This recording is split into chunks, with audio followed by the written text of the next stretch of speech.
net voor jy in Wildernis inry, is hier so 'n afdraai en dan kan jy kyk hoe hierdie ouens hulle, ek weet nou nie of dit kitesurfing of paragliding is nie.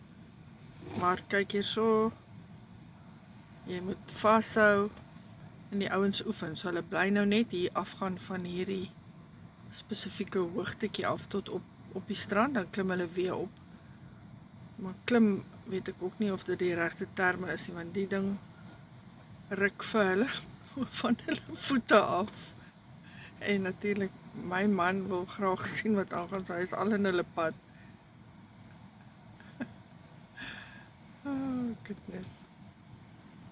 Gaan die ou, hy het nou absoluut amper geen beheer oor die storie nie.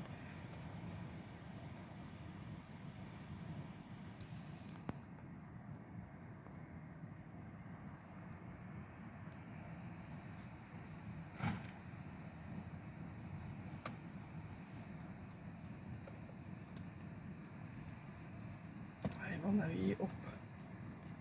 Eens kyk hoe hy dit nou die keer reg kry. Wel, ek wil definitief nie tandem saam met een van hulle nie, want hulle lyk nie vir my sterk genoeg nie.